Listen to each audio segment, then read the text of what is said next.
তো দেখতে পাচ্ছ বন্ধুরা বাইরে বৃষ্টি হচ্ছে। তো এই বৃষ্টির সময় কিন্তু সবারই একটু মন চায় একটু ঝাল ঝাল একটু স্পাইসি খাওয়ার। তো আজকে তোমাদের সাথে এরকমই একটা রেসিপি শেয়ার করব। দিনে কিন্তু মাংস খেতে ইচ্ছা হয়, কিন্তু মাংস তো সবসময় ঘরে থাকে না। তো তার জন্য আজকে তোমাদের সাথে আমি একটা নতুন রেসিপি শেয়ার করব। তো চলো সরাসরি রেসিপিতে চলে যাচ্ছে। তো দেখো কড়াইতে আমি কিছু গোটা মশলা নিয়ে নিচ্ছি, যার মধ্যে রয়েছে জিরে, ধনে, শুকনো লঙ্কা আর রয়েছে গোটা মরিচ। শুকনো খোলায় ভেজে নিয়েছি। নেওয়ার পরে এটাকে আমি ভালোভাবে গুঁড়ো করে নেব।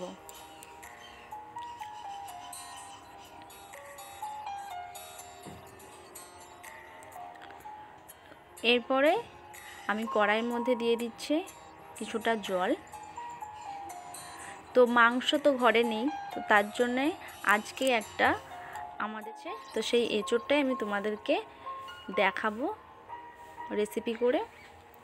তো দেখো এঁচোড়টাকে আমি ভালোভাবে মাঝখান থেকে কেটে নিচ্ছি। তো দেখো এঁচোড়টা এমন এনেছে ভিতর থেকে একদম খারাপ, কিন্তু কিছু করারও নেই, আমার সমস্ত কিছু জোগাড় হয়ে গেছে। তো এরপর দেখো আমি ফালি ফালি করে কেটে নিচ্ছি। নেওয়ার পর এই গরম জলের মধ্যে আমি দিয়ে দিচ্ছি। তো এরকমভাবে কিন্তু এঁচোড়টাকে যদি তোমরা কাটো তাহলে কিন্তু হাতে এক ফোঁটাও আঠা লাগবে না। তো এরপর এর মধ্যে আমি দিয়ে দিচ্ছি হলুদ গুঁড়ো আর নুন। তো এরপর এটাকে আমি 5 মিনিট মতো ভালো করে সিদ্ধ করে নেব। জলটাকে কিন্তু ভালোভাবে ফুটতে দিতে হবে। 5 মিনিট ধরে এটাকে সিদ্ধ করব। সিদ্ধ করার ফলে কিন্তু যে আঠাটা থাকে সেই আঠাটা কিন্তু আর হাতে লাগবে না। তো এরপর জল থেকে নামিয়ে এটাকে ঠান্ডা করে নিয়ে আমি যেমনভাবে কাটে তেমনভাবে কেটে নিচ্ছি। তো দেখো খুব বেশি বড় নয় খুব বেশি ছোট নয়, এরকমভাবে আমি কেটে নিয়েছি। তো এরপর কড়াইয়ের মধ্যে আমি দিয়ে দিচ্ছি বেশ কিছুটা তেল। তো তেলের মধ্যে আমি দিয়ে দিচ্ছি আলু। তো আলুগুলোকে প্রথমে আমি ভেজে নেব। তো যখনই আলুগুলো একটু রং ধরা শুরু করবে তখনই আলুগুলোকে আমি তুলে নেব। তো তার আগে আলু ভাজার জন্য যে ঘরোয়া যে মশলাগুলো লাগে নুন হলুদ সেগুলো দিয়ে আমি আলুটাকে ভেজে নিচ্ছি।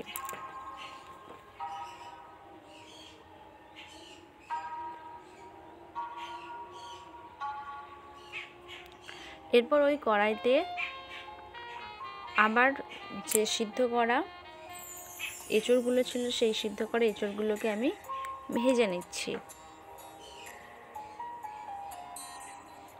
এঁচোড়টা কিন্তু একদমই ভালো না, এঁচোড়টাকে আমি অনেক বাদ দিয়ে নিয়েছি। এঁচোড়টা ভিতর থেকে একদম শুকনো হয়ে গেছিলো। তো এর মধ্যে আমি সিদ্ধ করার সময় যেহেতু নুন দিয়েছিলাম তো সেরকম বুঝে আমি পরিমাণ মতো নুন দিয়েছি, একটু হলুদ দিয়েছি।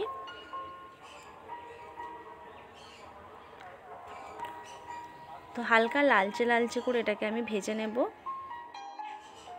দেখো ভাজা হয়ে গেছে, আমি তুলে নিয়েছি।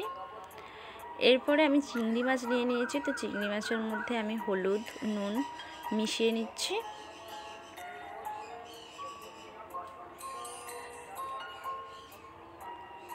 তো চিংড়ি মাছটাকেও আমি ভেজে নেব।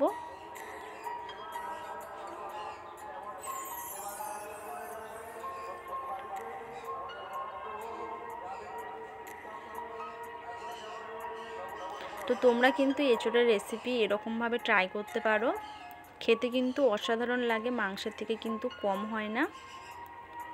কিন্তু দুর্ভাগ্যবশত আমার এঁচোড়টা একদমই ভালো নয়, বুঝতে পারছি না খেতে কতটা ভালো হবে কি খারাপ হবে। তো আমি তো এরকমভাবেই এঁচোড়টা বানাই বাড়িতে হয়। তো এরপর আমি চিংড়ি মাছটাকে ভেজে তুলে নিয়েছি। তো ওই তেলের মধ্যে আমি দিয়ে দিচ্ছি কিছু গোটা ফোড়ন, একটা গোটা দারচিনি, এলাচ, তেজপাতা, আমি এখানে বড় এলাচ দিয়েছি। এরপর যখন মশলাটা একটু ভাজা ভাজা হয়ে যাবে তখনই আমি এর মধ্যে দিয়ে দিচ্ছি পেঁয়াজ। তো পেঁয়াজটাকে আমি লালচে লালচে করে ভেজে নেব। তো পেঁয়াজের রসটা যাতে তাড়াতাড়ি ছেড়ে যায়, পেঁয়াজের কালারটা যাতে তাড়াতাড়ি এসে যায়, তার জন্য আমি এখানে দিয়ে দিয়েছি 1 চামচ চিনি। তো এরপর একটু নাড়াচাড়া করে এর মধ্যে আমি দিয়ে দিচ্ছি রসুন বাটা, আদা বাটা,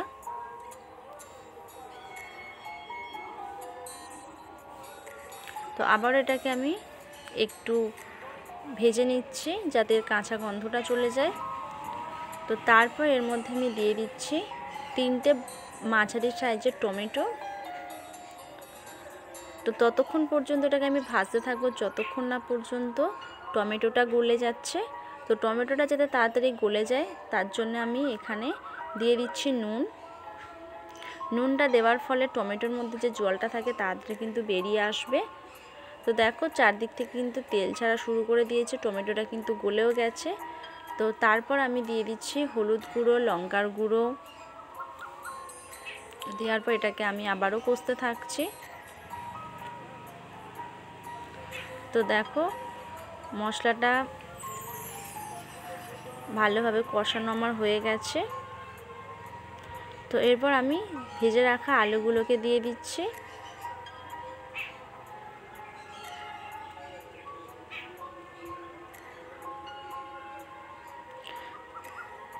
আলু দেওয়ার পর আমি ভেজে রাখা এঁচড়গুলোকে দিয়ে দিচ্ছি। তো এরপর এটাকে ভালোভাবে কষতে হবে। আমরা যেমন মাংস কষি সেরকমভাবে কিন্তু এটাকে আমরা কষবো।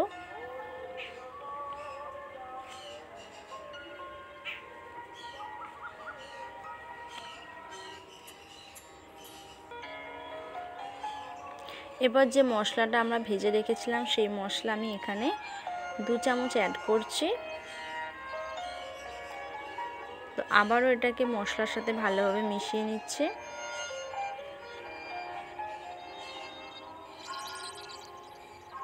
এবার একটা বাটিতে আমি কিছুটা কাশ্মীরি লঙ্কার গুঁড়ো জল দিয়ে গুলিয়ে নিয়েছি, তো সেটা এই পর্যায়ে দিয়ে দিচ্ছে।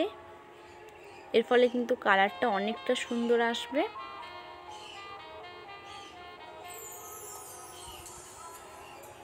তো এরপর আমি এটাকে একটু ঢাকা চাপা দিয়ে দেব। ঢাকা দেওয়ার ফলে এঁচোড়ের মধ্যে যে জলটা থাকে সেই জলটা কিন্তু একেবারে বেরিয়ে যাবে। তো তার ফলে কিন্তু এর টেস্টটা খুব সুন্দর হবে।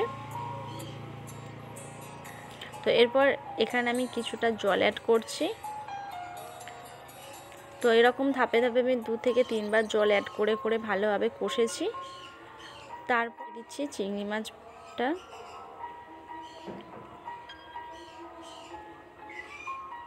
তো চিংড়ি মাছটা দিয়ে আবারও ভালোভাবে নেড়ে চেড়ে নিচ্ছি।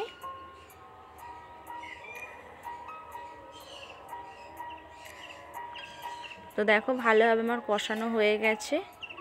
তো এরপর এখানে আমি পরিমাণ মতো জল দিয়ে দিচ্ছি। তো তোমরা যে যেমন ঝোল খেতে পছন্দ করো তেমনই জল দেবে। তো এঁচোড়ের তরকারিতে যেহেতু বেশি ঝোলের প্রয়োজন হয় না আর খেতেও ভালো লাগে না, তো তার জন্যে এখানে আমি খুব বেশি পরিমাণে জল দিইনি। তো দেখো এটা রেডি হয়ে গেছে। তো সব শেষে আমি দিয়ে দিয়েছি গরম মশলার গুঁড়ো আর দিয়ে দিয়েছি যে মশলাটা ভেজে রেখেছিলাম সেই মশলাটা 1 চামচ। 2 চামচ গরম মশলার গুঁড়ো আর 1 চামচ দিয়ে দিয়েছি ওই ভেজে রাখা মশলাটা। আর সব শেষে দিয়ে দিচ্ছি একটু কাসুরি মেথি। তোমরা চাইলে কিন্তু এখানে লাস্টে ঘি অ্যাড করতে পারো, ঘিয়ের ফ্লেভারটা কিন্তু অসাধারণ লাগে, কিন্তু ওই মুহূর্তে আমার কাছে তো দেখো রেডি হয়ে গেছে। কতটা সুন্দর লাগছে দেখে বুঝতে পারছো, খেতে কিন্তু ভালোই হয়েছিল। তো আজকে এই পর্যন্তই।